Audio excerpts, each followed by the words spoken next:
Welcome everyone to my latest post-playthrough thoughts and review video. In this video, as usual, I'll be taking you through my thoughts on and history with the game we completed together on stream. In this particular video, I expect to delve a little more into the spoiler territory than usual, but I'll do my best to section it all off. So you can skip that part if you'd like. However, of course, because we're going to be reviewing the game, there will be some minor things that come out, so do be warned about that. Today, I'll be talking about Miitopia, an absolutely bizarre RPG experience featuring Miis. Here are my thoughts.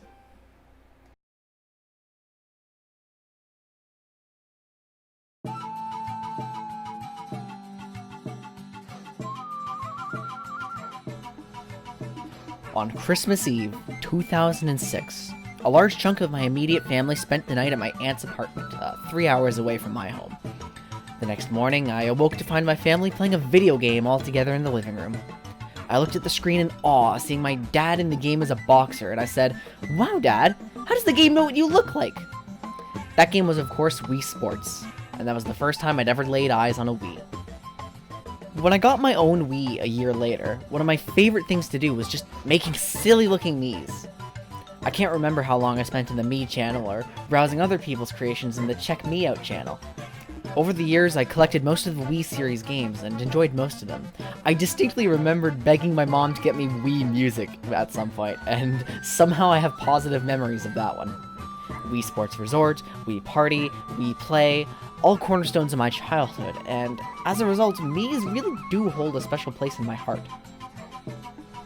My first ever Wii broke a long time ago, but fortunately for me, most of my favorite Miis were saved on a Wii remote. Thanks to that backup, some of those Miis have survived to this very day on my 3DS, my Wii U, and on my Switch. Some of those Miis were even brought into Miitopia, including Tupolumu, the very first Mii I ever made in 2007. Miis were brought back throughout the years in other titles outside of the Wii series. I actually really liked their inclusion in Super Smash Bros. I played all of them a bit in Smash 4, and now the Sword Fighter is my fourth most played character in Ultimate. Whenever a game like Mario Kart offered a chance to play as your Mii, I'd at least entertain the notion, even if I didn't play them all the time. And then, there was Tomodachi Life. This game was weird, but after watching some of it on YouTube, I had to play it. Tomodachi Life was an extremely fun game, but over time I grew tired of it, and I found my island was full of former friends and references to things I wasn't that interested in anymore, so I ended up deleting my island and not really getting back into it. That being said, Miitopia being a spiritual successor to Tomodachi Life definitely augmented my interest in it. But of course, Miitopia is a very different type of Mii game, unlike anything we'd ever seen before. A JRPG. Now, this is a genre I have a very strange history with. The earliest turn-based RPG I can remember playing is Lord of the Rings: The Third Age, which I now know was much like Final Fantasy X and is a game I've never completed. Dragon Quest IX and Pokemon Pearl were both games I sunk an immense amount of time into when I got my DS. I distinctly remember my final playtime for my first DQ9 file clocking in at 293 hours. So when I was young, I loved that classic RPG style. After all, I had all the time in the world to grind. But something changed as I got older and entered high school, and I can't really explain it. I became very bored with RPGs, and I just had a hard time getting into them. I know I tried to finish games like Bowser's Inside Story, Pokemon White, Dragon Quest VI, and more I'm sure that I can't remember, but I just kept putting them down after a few hours. The conclusion I eventually drew was that I just grew to dislike grinding. In retrospect, this theory kind of falls apart because not all of those games require grinding. This idea was cemented though by how I grew to dislike Xenoblade Chronicles X as time went on. It was a great game for the first while, but I eventually grew tired of it as I had 3 separate systems to grind, and after a while I just wanted to move on to something else. I firmly believe it was a lack of patience that led to my apparent dislike of RPGs, especially given my history with them. But it's a bit disingenuous to say I disliked them, given that during high school I also completed and adored Earthbound and Earthbound Beginnings, the latter of which is kind of grind-heavy. However, in recent years, I've become a lot more patient in games thanks to one thing: streaming. Having constantly allocated time to progress on a game keeps me focused, so surely I can get back into RPGs. I ordered Miitopia off of Amazon when ordering my new 3DS to stream from, partially inspired by my brother who had played the game to completion and loved it. Every facet of my history indicated that I should love Miitopia. Did I love it as expected? Or is that weird relationship I had with RPGs going to come back to taint the experience?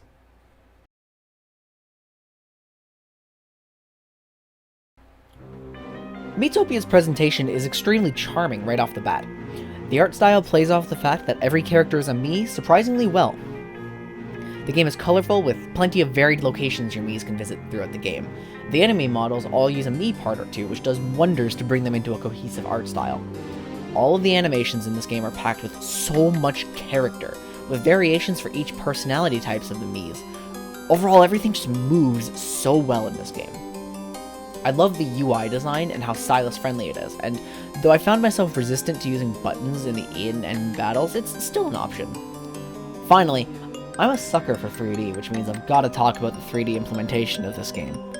Overall, it's not always super noticeable, but it really stands out in some stages like the Macabre mansion, and in battles later in the game. I think 3D in this game is pretty solid, cementing itself as a pretty good game graphically. I'm not going to beat around the bush. This soundtrack is legitimately god tier. The worst tracks in this game can be considered, at worst, great, and it's so shocking to me how this silly little Mii game can have a soundtrack so incredible. The stage and battle themes are consistently high energy and fun, and the low-key songs are very catchy. Throughout the whole game, I just felt like I wanted to sing and dance, and in fact I did quite often. Miitopia uses heavy synthesizers coupled with a variety of other instruments to generate the right move, and it goes way harder at times than most Nintendo soundtracks go. Some of my favorite songs include Battle, Now's Our Chance, Battle, Nimbus, Stage, Macabre Manor, and Stage, New Lumos. But if I kept listing the songs I loved, we'd be here all day. And hey, any soundtrack that includes electro swing music somewhere in it gets a pass in my book.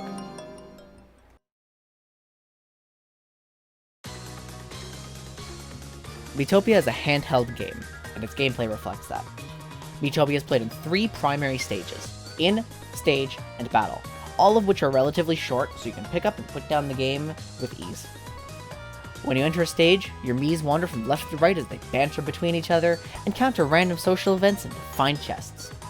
You have input on any of the important decisions that may come up, such as branching paths, unless the personality type of a Mii locks them into something. For example, if you find a weird potion bottle on the ground, air-headed Miis will always drink it, and cautious Miis never will. In a stage, you also encounter battles. I often judge turn-based RPGs on what they do differently, since although I like pure turn-based combat, it's way better for me if there's something like Earthbound's rolling HP system to keep things interesting. Fortunately, Miitopia absolutely delivers with its sprinkle and safe spot systems. At any point between any unit's turn in battle, you can pause the fight to apply sprinkles to a Mii or to move them to the safe spot. There's many types of sprinkles, such as HP and MP sprinkles, which restore those resources in a pinch, but each of your sprinkles are limited. There's also the safe spot, which is unlimited, heals and restores MP for each turn you sit inside, and cures status effects, but at the expense of making that Mii untargetable and consuming their next turn. While early game, you don't have to be super careful. Harder fights prompt you to optimize both systems, keeping combat very dynamic and engaging despite being turn-based. Another factor to consider in fights is that you only directly control your protagonist. All other Miis will act as they see fit, but fortunately they're super smart. Miis that can enable others to attack again will prioritize their best damage dealers. Damage dealers will try to eliminate the lowest health target possible to reduce the amount of damage your team takes, and healers will more often than not keep everyone as topped off as possible. Of course, there's a few AI quirks. I don't love how often Miis will make a beeline for their HP bananas even if there's a healer ready to go after them, and imps are especially bad at prioritizing which moves to use since they have so many triggers. But for the most part, the AI is super high quality. This creates a dynamic where you have to consider how your own actions will set up your team, and it's a really fun dynamic. It also helps that Miis have a lot they can do in battle thanks to the combination of their jobs, personalities, and relationships. Obviously, jobs determine a Mii's base stats and abilities, and it's the most impactful element in battle. but quirks from a Mii's personality affect how they fight, from stubborn Miis repeating their last action before their turn ends if they're not satisfied, to energetic Miis hyping up their buddies to restore their MP, as an example. Each personality trait has several quirks that influence their abilities in battle. Finally, there's friendship levels, allowing for 2 or more Miis to perform some really impactful assists together, or quarrels, which can be good or bad for you if 2 Miis are in a fight. Between a wide variety of interactions and abilities, your Miis can bust out to optimization of the systems available to you in battle. Miitopia's battle system goes far deeper than you'd think on first seeing it, and I love it tremendously for that. Between stages, your Miis go to the inn, where you can do quite a lot between battles. This is where Miis build friendships based on who they room with, where they eat the grub you can earn from battles to boost their stats, where you purchase new weapons and armor for them by giving them an allowance, and where you can spend game tickets to win prizes. This is a Mii game though, so of course there's always variance. Different Miis like different foods, which change how impactful the stat bonus is, and Miis can always screw up and buy the wrong thing. Though this only ever wastes 100 gold and you get the rest back, so it's more funny than devastating. The roulette game is pretty neat, allowing you to save quite a lot of money or boost XP in relationships quickly if you know when it's best to spin it. But rock, paper, scissors was super underwhelming and I started avoiding it after my first session. When setting out from the inn, you have easy access to all of your Miis, so changing up your party is super easy, allowing you to try new things without any headache, especially since stages are generally short, so you'll be seeing the inn a lot. Going back to jobs for a second, I love the implementation of them in this game. Outside of the traditional warrior, mage, cleric, and thief, Miitopia has very unconventional classes, including popstar and chef. Some of the most fun I had during this game was figuring out what exactly all the jobs did, and how they interact with each other. For example, chef turned out to be a form of paladin class, being the most damaging healer in the game. There's a few classes that emphasize the game's unique mechanics too, such as one that tends to produce a lot of quarrels in your party. Since I got so much enjoyment out of discovering these classes for myself, I won't go into too much detail here, but note that the jobs were extremely creative in this game.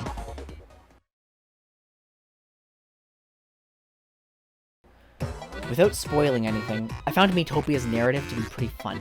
The story is very lighthearted and simple, but it's compelling enough to drive you forwards throughout the game. The best part of it, in my opinion, is the ability to cast Miis into the most crucial roles at your leisure, which injects a lot more personality into the game and leads to some hilarious moments that wouldn't be possible otherwise. Your own party members are introduced at a reasonable pace, and it's pretty easy to get through the game without any grinding as long as you have a mind for tactics, which is good because I value good pacing in my RPGs. Unfortunately, I can't talk anymore here without delving into some serious spoiler territory. So now I'll be going over first the narrative in more detail, and then the post-game. If you want to avoid spoilers, then you can skip ahead to the timestamps below, and I'll give you a moment to do so. For everyone still with me, here's what I think about the narrative. So the first half of this game follows a predictable formula. Every time you reach a new world, the Dark Lord kidnaps your party and forces you into a new class. The first time this happens, it's jarring and exciting, and then you start to expect it, which prompts planning. Each new world also unlocks new classes, and remember that I found the new classes super fun to experiment with, so this half of the game kept me very invested. However, the pattern breaks once you reach Karkaton, the fourth world and home of the Dark Lord, when the game becomes one of rescuing all your kidnapped party members. Before long, you have all 10 of your Miis to play with, all of which should be about the same level thanks to the excellent pacing of the game. The reunion after the predictable formula sets up one of the most exciting moments of Miitopia, its plot twist. Before long, it's time for the final showdown with the Dark Lord, which suddenly becomes something very different on victory, as the Dark Lord turns out to not be truly a villain, rather a normal Mii possessed by some curse which takes control of the Great Sage, a very powerful and important character throughout the past 4 acts. Suddenly, the Traveler's Hub opens, multiple new worlds are opened to you, and you realize just how much bigger this game is than it appeared to be. The second half of Miitopia therefore feels completely different than the first, with all 10 Miis available for the rest of the game, as well as several options becoming available for progression. You're able to play with your team comps and manage a bunch of relationships, on top of free class changes becoming available, and the introduction of sickness preventing you from using certain party members until they recover.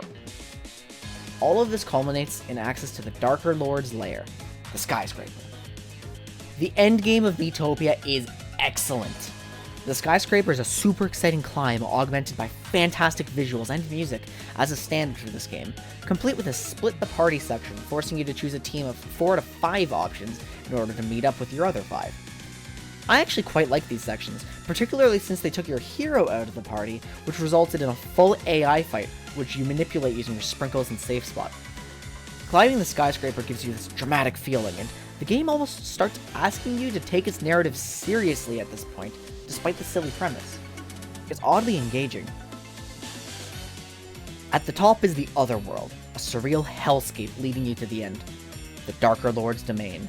And quite frankly, I think Miitopia's ending is the greatest possible end for this game. You take 4 characters into the level as usual, but this is just the game tricking you. The Darker Lord mutates into the Darkest Lord, creating a threat so massive that you have no choice but to bring all 10 of your Miis into the fight. 3 against his left hand, 3 on his right, and 4 on the main body. This fight is long. You know it's a marathon, so you have to conserve your sprinkles. And the fight's actually a bit challenging, and on top of that, the music is god tier, with callbacks to earlier themes that just creates such an awesome feeling of finality.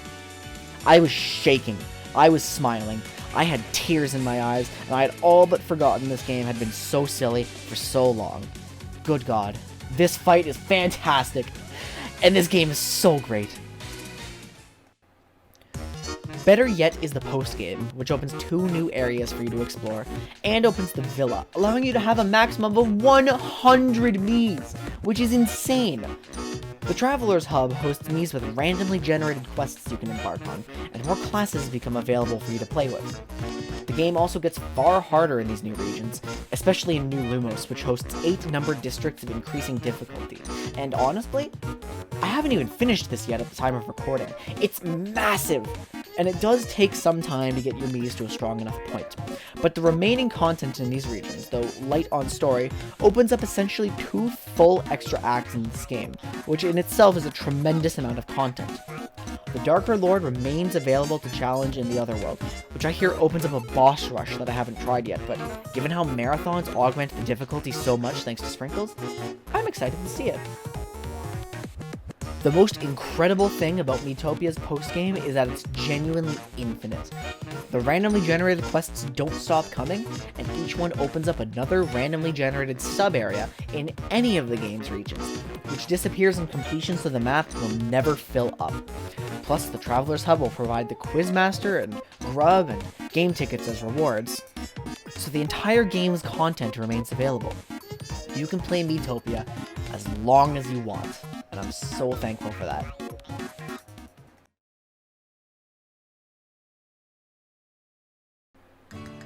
Miitopia is an absolute hidden gem. A silly little Mii game hiding in Nintendo's golden 3DS library, which is secretly one of the best experiences among them. By the time I record my post-playthrough thoughts and review videos, I've finished with the game and it's off my major playthrough schedule. Miitopia is the first ever exception to the rule. I'm still playing this game despite having moved on in terms of scheduling. I'm finding time to play it whenever I can on weekends, and I genuinely feel as though I'm going to aim for 100% medal completion. It's almost like my entire childhood led me to the moment I first played Miitopia, as I now genuinely consider it one of the best games I've ever played. The future of Mii games doesn't look fantastic, unfortunately. 3DS is being phased out, and Miis are only available on the Switch, tucked away in a settings option. I remain hopeful, however. If a sequel or spiritual successor to Miitopia ever comes out, I'm playing that immediately, no questions asked. But fortunately, the community seems to be developing the game further. I've heard talks of a hard mode mod being made, which I'd be interested in playing, and if a randomizer were to ever come out, I'd be all over it. At the very least, I can try other playthroughs of this game. I'd like to mix and match more personality types and classes and see how a different protagonist may spice things up. Maybe an all-healer challenge run could be fun. We'll have to see. Obviously, for the praises I sing, I'd recommend Miitopia to literally all of you. The customization available in this game means that no 2 people's playthroughs will be exactly the same, and so even if you watched alongside me, I think you could get some great enjoyment for this game. I'd like to thank each and every one of you for watching this. Did you play Miitopia for yourself and disagree with something I said? Do you have some crazy stories from your own playthrough? Whatever you can contribute to the discussion, I'd love to hear what you have to say in the comments below. If this is the first you've seen of my content, you can find me at twitch.tv/turkeysep23. And if you joined me during our Miitopia streams, thanks for being here as I discovered one of my favorite games. Have a great night, everyone. Take care, and remember, if you ignore the twerkies, maybe they'll go away. I hope.